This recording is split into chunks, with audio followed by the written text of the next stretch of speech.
ऐसी स्थिति आती है कि बस निराश होकर के उपासक अब क्या करें, अब क्या क्या हो सकता है, कोई मेरा नहीं, कोई, अरे कोई तो बोले कि मैं सही चल रहा हूं, कोई तो बोले ठीक हो, जिसको देखो वही प्रतिकूलता प्रतिकूलता।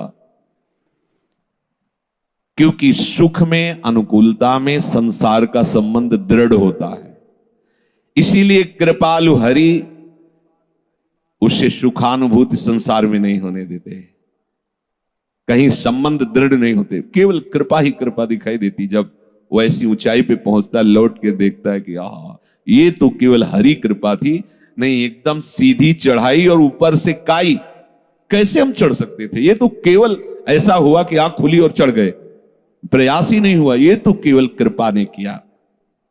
उस समय वो केवल प्रभु की मधुर मधुर कृपा का अनुभव करके रोता रहता है।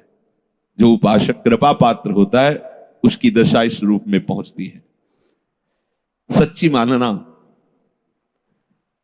कृपा ही बदलती। एक उपासक परिचय के बढ़िया सुंदर परिवार, अच्छी अर्थ की प्राप्ति की व्यवस्था, और जैसी भक्ति करनी चाहिए वैसी भक्ति कर रहे हैं। अब कृपा उदय हुई, जिनके द्वारा परिवार का पोषण और अर्थ व्यवस्था होती थी, भगवान ने उनको अपने पास बुलाया। अब जो भी वो धीरे धीरे सब छूटता चला गया।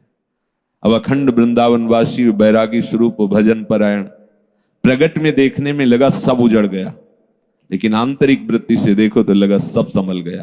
प्रभु ने कृपा करके कैसा संभाला, ये अब कोई रास्ता ही नहीं रह गया, एकमात्र प्रभु का रास्ता रह गया है। तभी तुम परमानंद में जा सकते हो, जब प्रभु की कृपा ऐसे घेर लेती, दिखाई देता घेर लिया कृपा ने। अब रोते रहो या चिल्लाते रहो, तुम्हारे रोने चिल्लाने का कोई वहां फर्क नहीं पड़ता। अभी मोह ममता में हो सकता है आपको दुख लगे, लेकिन जब आप उस कृपा का परिचय प्राप्त करेंगे तो मधुर मधुर उनकी कृपा मूर्ति का अनुभव करके केवल रोते रहेंगे। इसलिए मैं तुम्हें कहता हूं, तुम कभी इस मार्ग में निराश मत होना। मैं तुम्हें सच्ची अनुभव की बात बताता हूं, प्रभु जिस पर कृपा करके ऐसी विषम परिस्थिति देते हैं उसके साथ रहते हैं। ये बात पकड़ लो। जब तुम्हें सब छोड़ रहे हो, प्रतिकूलता घेर रही हो, अव्यवस्था घेर रही हो, तो तुम आसपास अनुभव करना वो है, क्योंकि वो ऐसे में छोड़ नहीं सकता। जब वो इतना बड़ा कृपा करके हमारे साथ महामहिम कार्य कर रहा है, माया मुक्त करने, वो जानता है कि बहुत कमजोर हैं, लड़खड़ा जाएंगे, इसलिए वो साथ रहते हैं, हरि साथ रहते हैं। और वो धीरे धीरे कहते रहे, मैं तुम्हारे पास हूं, डरना मत। संत रूप में, गुरु रूप में, शास्त्र रूप में वो समझाते रहते, डरना मत, मैं तुम्हारे पास हूं। सच सच वो अपनी गोद में ले लेते हैं ऐसे उपासक को, वो अपने अंक में ले लेते हैं। जिसको जगत से निराशा मिली वो हरि की गोद में बैठ जाता है। तो बलिहारी है ना ऐसी निराशा की, ऐसे दुख की। अब हम कभी भूल ना करें, धन की प्राप्ति, कीर्ति की प्राप्ति, जगत में सम्मान की सफलता, इसमें कभी भगवान की कृपा का अनुभव ना करें, ना करें, आज्ञा दे रहे हैं। ठीक है, महाराज अम्बरीश अपने समस्त वैभव को स्वप्न तुल्य मानते थे, चरित्र में आया है। ठीक, उसका कोई महत्व तो नहीं होना चाहिए। दीनता, दुख, अभाव, निंदा, असम्मान, ये महामधुर मंगलमय भगवान की कृपा हुई है, इसे आदर पूर्वक स्वीकार करो।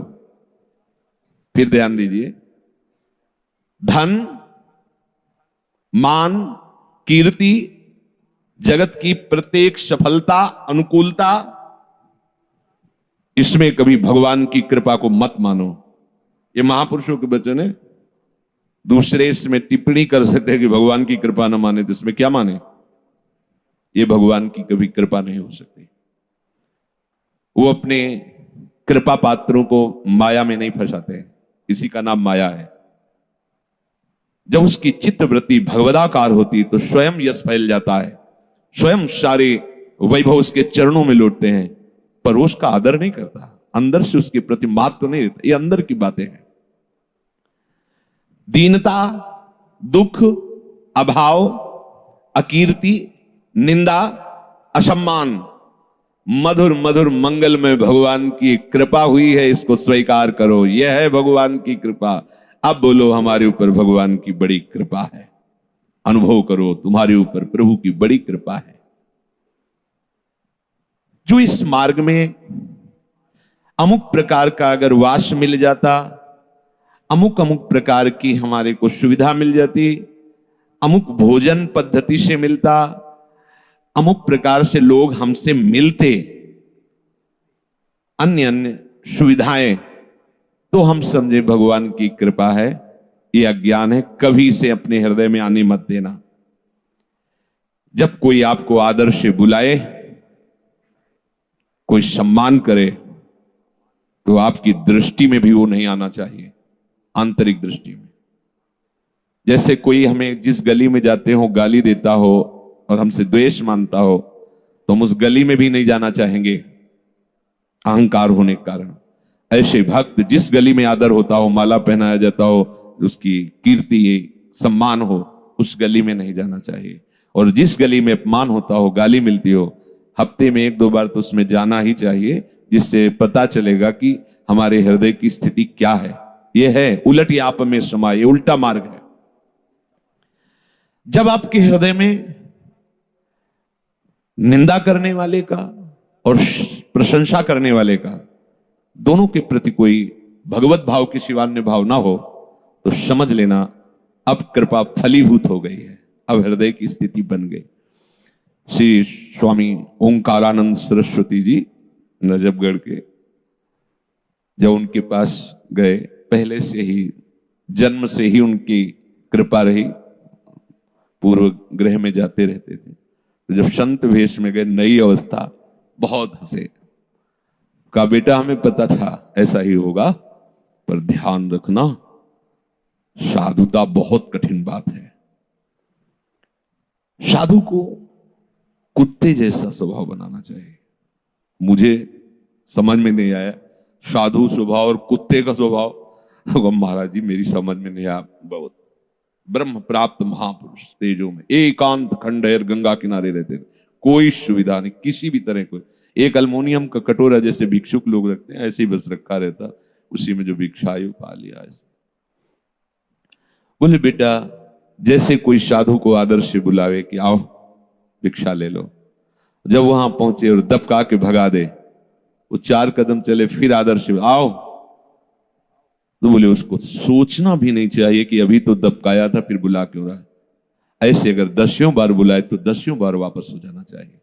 जैसे कुत्ता है, आप टुकड़ा डालो और फिर दबका दो, फिर आप पुचकारो, फिर आ जाएगा, फिर ऐसा स्वभाव होना चाहिए। और साधु को मन को ऐसे मारना चाहिए। 2 उपदेश उन्होंने उस दिन पहले दिन दिए थे।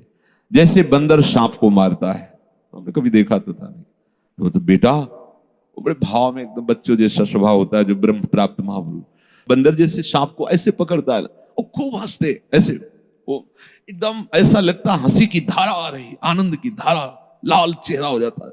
बोले वो उसको लेके से पेड़ में ऐसे ऐसे घसता है उसके मुंह को, फिर कान में लगाता है, अगर थोड़ा भी सूं हुआ फिर घसता है, मरने पर भी उस घसता रहता है। बोले ऐसे ही उपासक को अपने मन को मारना चाहिए। जरा भी हलचल मन में समझ में आए, फिर नाम भगवत चिंतन, वाणी ब्रह्म चिंतन इतना रगड़ दो कि मन मर जाए, फिर साधु हो जाता है। तो मानापमान की भावना का त्याग भगवत कृपा से ही होता है। जगत में चाहे जितनी प्रतिष्ठा हो, ये स्वप्नवत है। कोई आंख मूंदी चाहे जो कुछ बने रहे हो, अब तुम्हारे कर्म तुम पे लागू होके कहां ले जाएंगे? ये पद प्रतिष्ठा कोई तुम्हारे साथ नहीं जाएगी। भगवान जब देखते हैं कि हमारे भक्त का बुखार बढ़ रहा है अहंकार का, तो बिना किसी अपराध के वैसा जाल रचते हैं कि उसका अपमान होता है और निंदा होती है। अहेतु की कृपाल हैं, बस अपने उनकी कृपा को समझ नहीं पाते। वो रचते हैं, आपको लगेगा मैंने ऐसा कुछ नहीं किया, क्या मैंने किया, क्या अपराध था, ये सब क्यों बवंडर हो रहा है? गाली दे रहे हैं लोग, निंदा कर रहे हैं, हमने क्या किया? कौन से गलत कार्य कर? कुछ नहीं, ये भड़बड़ाने की जरूरत नहीं। ऑपरेशन हो रहा, चुप शांत थिएटर पे हो। तुम्हारे अहंकार का बुखार कहीं बढ़ रहा है, तुम्हें समझ में नहीं आ रहा, पर उस कृपा सिंधु ने देख लिया, सर्वज्ञ है ना। अब वो बिना किसी कारण के जाल रचेंगे, आपका अपमान होगा, निंदा होगी, और निंदा उसी से करवाएंगे जिससे प्रतिष्ठा होने की संभावना है। निंदा, अपमान, अकीर्ति, तिरस्कार, अप्रतिष्ठा, बिना दोष के लांछन, जब ये तुम पे बरसने लगे तो समझ लेना प्रभु दूर नहीं नजदीक ही हैं, मिलने वाले हैं। कौन चाहता है भगवत प्राप्ति? है? कौन चाहता है? बातें बनाना अलग है, प्रभु जिसको प्यार करते हैं उसको अपने समान बनाते हैं, ये भगवत समान बनाते हैं। इन्हीं में तो हम फंसे हैं, और ये तो सब अहंकार का पोषण करके बार बार जन्म मरण इन्हीं से तो होता रहा है। हम उन कृपालु की कृपालुता को ना समझकर हम समझते हैं भगवान अब हम पर अपनी कृपा हटा ली है, इसीलिए पग पग पर हमें विपत्तियां मिल रही हैं। जब तक किंचन मात्र भी आदर, सम्मान, कीर्ति, ये हमारे प्रिय मित्र हैं, ये हमारे प्रिय संबंधी हैं, ये हमारे बंधु बांधव हैं, और ये हमारे कहने पर प्राण भी त्याग सकते हैं। अगर ऐसी किसी के भी प्रति बात हो तो हटा देना, नहीं तो ऑपरेशन शुरू हो जाएगा। बहुत कृपालु हैं प्रभु। तनिक सी कृपा कोर सब तुम्हारे इन मानसिक कल्पनाओं का विनाश कर देगी। डरते रहो इस बात से, किसी को अपना मत कहना, नहीं धोखा हो जाएगा। या तो विवेक से आपके अंदर से अपनापन हटा देंगे, सामने से ही हटा देंगे। अच्छा कहते भगवान ऐसा क्यों करते हैं? उसने क्या लिया था? तो वही तो है उसमें, और कौन है? वो अपने आप को समेट लिए। एको हम बहुश्यामा, बहुश्यामा से एको हम। कोई पाप हुआ, कोई अपराध हुआ, वहां तुम्हें देखने में लग रहा था कि माता है, भाई है, बेटा है, मित्र है, या अमुक, तुम्हें लग रहा था, और वही तो एको हम बहुश्यामा, वही तो बने हुए थे, अपने में समेट लिया। अब तू नहीं समझ पा रहा है कि मैं इन सब रूपों में तो देखिए, सब रूप मेरे ही, समेट लिया। अब केवल हरिशरणम। अब जब लोग कहें कि अच्छा चलो भक्त के साथ से, लेकिन सामने वाले ने क्या किया था? तो सामने वाला प्रभु ही तो था, वो नहीं जान पा रहा है, इसलिए जनाने के लिए उसको अपने में लीन कर लिया, क्योंकि वही बने हुए थे। अब एक ही रह गए हरि। अब चल,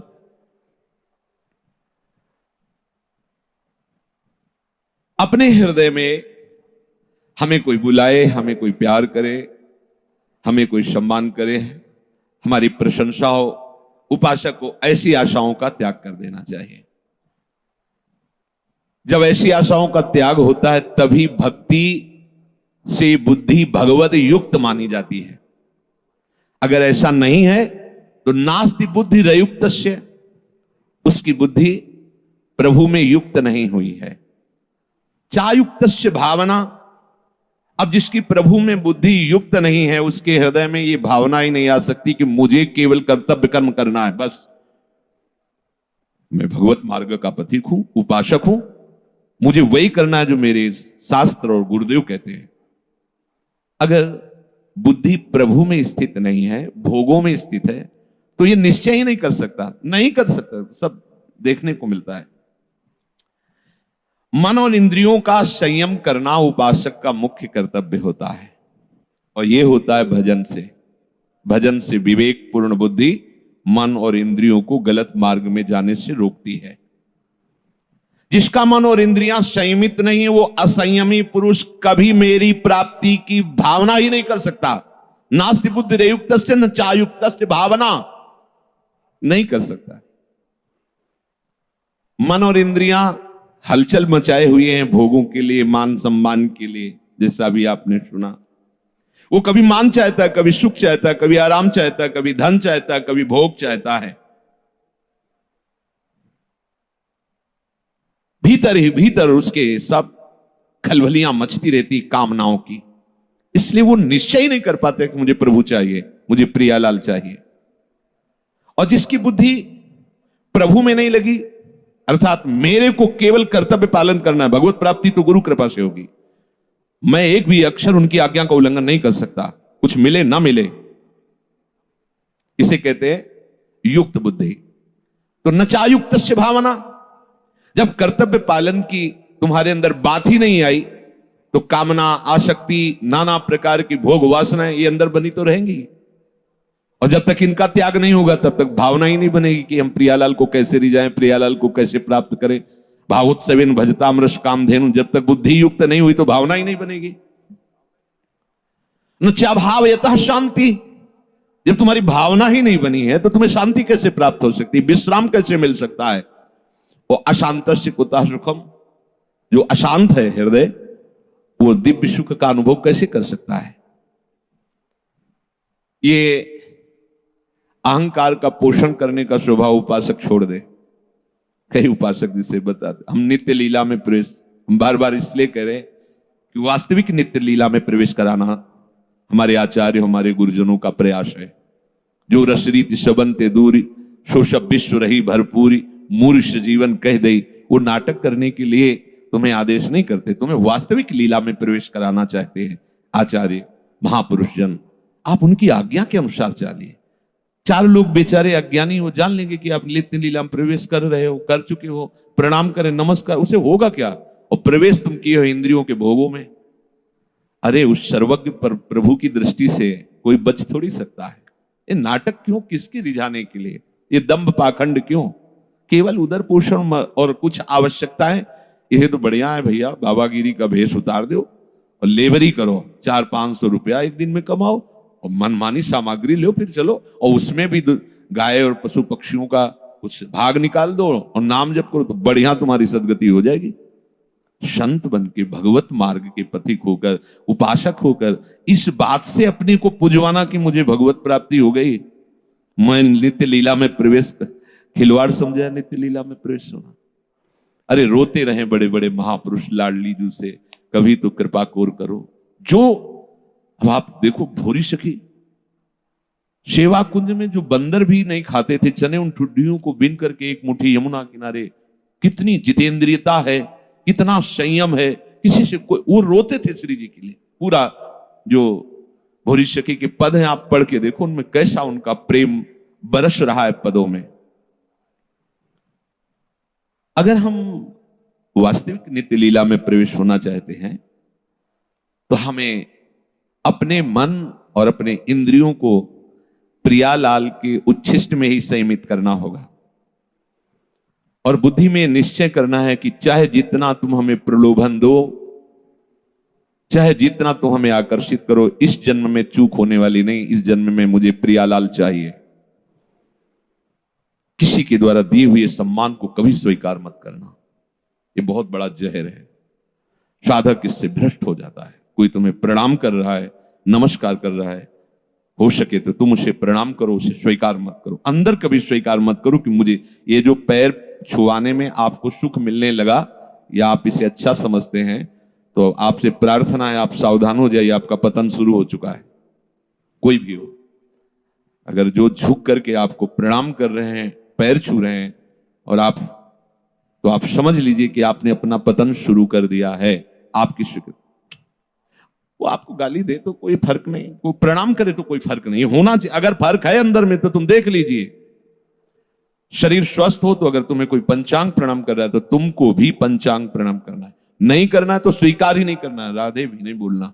जल्दी तुम्हारी श्रद्धा है, प्रणाम। जब आप बोलोगे नहीं तो वो अगर दिखाने के लिए प्रणाम कर रहा है बंद कर देगा। अगर वो श्रद्धा से प्रणाम कर रहा है तो जिसको प्रणाम कर रहा है वो देख लेगा। स्वामी को प्रणाम कर रहा है, हम स्वामी के दास, अपने को स्वीकार नहीं करना। प्रणाम, नमस्कार, वंदना, आदर इस वेश का हो रहा। वेश आचार्य और गुरुदेव का, श्री जी का है। मुझे बिल्कुल नहीं कि ये आदमी प्रणाम किया साष्टांग और कैसे, नहीं, उससे तो बोलना ही नहीं। बिल्कुल ये नियम, सम्मानम कल्याति घोर गरलम, समझोगे नहीं तो फिर ये सब प्रवचन चलता रहेगा, तुम सुनते रहोगे और अध्यात्म उन्नति नहीं होगी। यदि भगवत मार्ग में आपको इसी जन्म में भगवत प्राप्ति करनी है तो बहुत सावधानी की यह आवश्यकता है कि प्रियालाल के सिवा हमें कोई नजर ना आवे, प्रियालाल के सिवा कुछ अच्छा ना लगे। और ये बीच में आकर के इतना बाधा पहुंचाते हैं, सम्मान, कीर्ति, कि ऐसा लगने लगता है कि जीवन का लाभ तो यही है ना। जब चार लोग हमको संत मान के प्रणाम करते हैं, हमारा यश की बहुत अच्छे महात्मा है, भजनानंदी है, अंदर लगता है चलो जीवन का कुछ तो मिला। गए गए माना कुछ मिला लेकिन सब कुछ छूट गया। कभी मत पकड़ना इस बात को। सबको प्रणाम करो, तुम्हें जो प्रणाम कर रहे हैं उसे स्वीकार मत करो, अंदर से स्वीकृति नहीं। बाहर से नहीं कि कुछ जैसे साधक समझ नहीं पाते तो झिड़कने लगते हैं, ये क्या चरण छूना प्रणाम, नहीं नहीं, उसकी भावना उसकी श्रद्धा है, पर वो जिनको कर रहा है हम उसे स्वीकार नहीं करेंगे, मुझे कर रहा है नहीं, मेरी लाडली कर रहा है, वो जाने वो हिसाब करें।